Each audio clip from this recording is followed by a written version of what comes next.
Artıq Netanyahunun ikinci dəfədir ki, Bakı səfəri alınmır, uğursuzluğa düçar olur.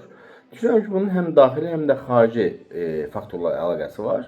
Daxili faktorlar odur ki, faktiki olaraq İsrail özü Fələstinlə və ən azından Həmas bölgəsi ilə müharibə həddindədir və vaxtaşırı olaraq yeni hərbi əməliyyatlar həyata keçirilə bilər.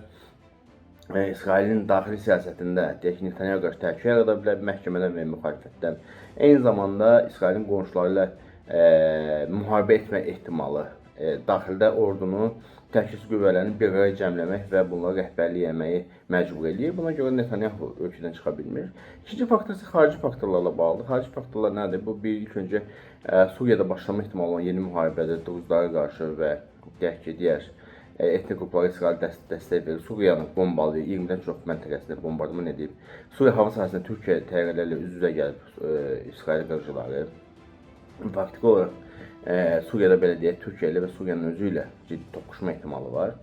Digər tərəfdən bir yaxınlarda Husilərin İsrailə raket atması ilə bağlı görüntülər paylaşıldı və artan gərginlik fonunda istər öz müttəfiqləri ilə, istər deyək ki, regionda İsrail bu təhlükəsizlik çağrısına cavab verməlidir və buna əlavə olaraq deyə bilərik ki, Türkiyənin artan gərginlik fonunda öz hava sahəsini Netanyahu bağlaması, yəni bundan əvvəl də oxşar hadisə baş verib.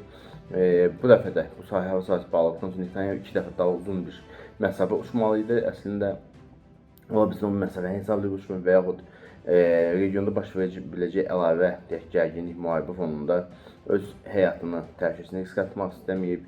Çünki Türkiyə üzərindən uçuş istər-istəməz müəyyən problemlər yarada bilərdi. Eyni zamanda nəzərə alsaq ki, Netanyahu özü beynəlxalq cinayət məhkəmələrində axtarışda olan şəxsdir və faktiki olaraq deyək ki, hər hansı bir ölkənin hava sahəsindən keçərkən və yaxud başqa bir şəkildə o hər hansı bir ölkə onu götürüb beynəlxalq cinayət məhkəməsinə təhvil verməklə hədələyə də bilər. Düşünürəm bu təhlükə ehtimalı az da olsa bu da mümkündür. Düşünürəm ki, bütün bunlar nəzərə alınır. Məhz buna görə də ikinci dəfədir ki, artıq biz bu səfərin təxirə salındığını düşünürük. Onsuz İsraillə belə ki, strateji məsələlər, xüsusi məsələlər, istər Azərbaycandan İsrailə, istər İsraildən Azərbaycana gedən nümayəndə heyətləri arasında müşahidə olunur.